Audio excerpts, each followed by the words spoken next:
pocket jacks, his standard mini raise, which obviously is a pretty wide range, anything from aces to probably king three offsuit.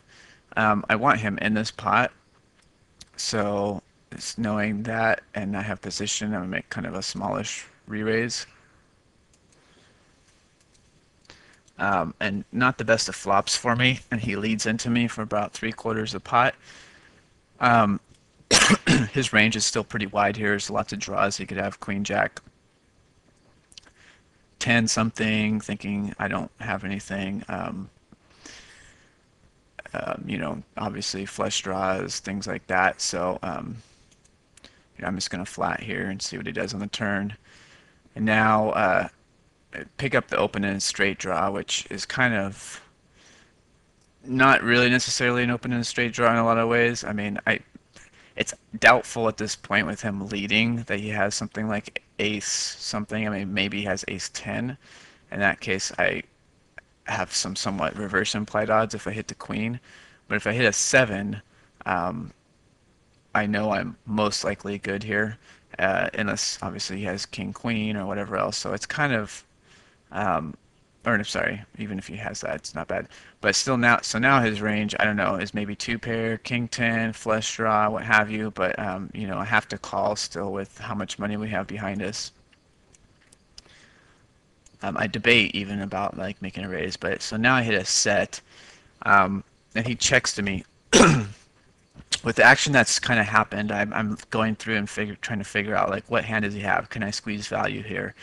And at this point, I don't think he's actually going to check a queen to me, expecting me to bet. It's very likely I have something like king queen, or two pair, top pair, an over pair, anything like that, and I'm putting him on either king 10, maybe king X, maybe, king 9, maybe king 8 even, something along those lines. So I'm going to squeeze some value and make about, I think, a half-size pot bet. Yeah. And I get a call, and he shows 8-10. So, um, whoa, slow down here for a second. So, yeah, that hand, kind of an example of what his range is when he mini raises, and um, probably if he fired harder on the turn, I didn't pick up that straight draw with my pair. I might have considered folding because I don't think he's going to bet into me there twice. But um, anyways, it's always a fun result to hit a card, even though if it's a scary board on the river.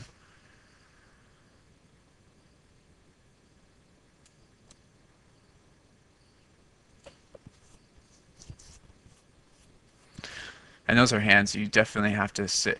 I mean, I always advise when you get down to the river there, take some time and really figure out what is the most likely holding here, whether someone's going to be checking you, looking to push, da da da, so on and so on, so that you make sure that you're getting max value out of your hand. Because I believe there is a hand here later where I may have missed a little bit of value, but we'll have to take a look at it again. I haven't really looked at it yet. So 80 into 100 on that board. Um, I think that tends to be more of his range when he has a hand. I don't think so far he's mixing up his bets very well, but you can tell how much he's in love with the mini raise, obviously. Eight's very standard raise here. And you get a call. Notice player's a little bit on the tighter side. Uh, not the best of boards, but he just flats me in position. So I'm not necessarily expecting his range to be something like ace, jack, or whatever it could be, but I am going to check here and see what he does. When he checks behind on the turn, I'm going to make a somewhat larger size bet. So if he does have something like nines or something along those lines, I can get him out of the pot, maybe even tens. Um, and any kind of suited connector or whatever. I don't think I really need to try and squeeze value if he has something like 7-8. He's not going to be calling, so I just want to make a decent sized bet where I defined my hand. I don't think he's going to make a play. It's somewhat unlikely, obviously, that I'm going to check a big hand on this board, but I haven't seen him get too active or involved or anything like that, so I'm not really too worried about that. And he just folds. Um, Back to back, nice hands, pocket tens here. And this, yeah, so um, flat call in position and a call out of position. I have obviously over prepare and a gut shot. I'm going to bet this. I need to pretty much define my hand. I get a raise right away to almost pot size, not quite, and fold here. So now at this point, either with the flat call in position, I'm raising someone early position. Either he has a set, maybe two pair, 6-7, maybe ace 8, 9-8, um, pocket eights are even a possibility, something along those lines, possibly even 4 or 5, a lot of these things. So versus the range that he has, and how much we have, I'm going to call and see the turn because I also have a gut shot as well. I have the board pairs. I want to check to him and see what he does, and if he bets a decent amount here, I would definitely consider folding, but he checks behind, so right away, I think especially at these limits, it tells me a lot about a person's hand. I mean, he should know at this point that I probably have overpair. I mean, I pretty much defined my hand. Um,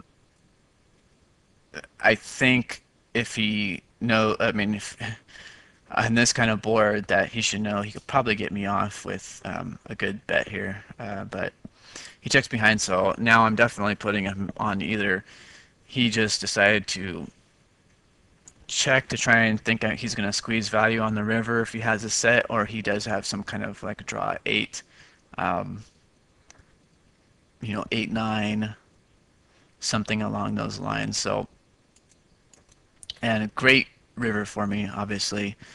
Um, I debate a long time here since I don't know too much about how this player plays, about whether I should check looking to check raise, because now obviously I have his 8. There's a lot of scare cards, or if he has something, if he has a set or he has 7-6 or whatever else, all the money's going in, so I'm not really worried about that.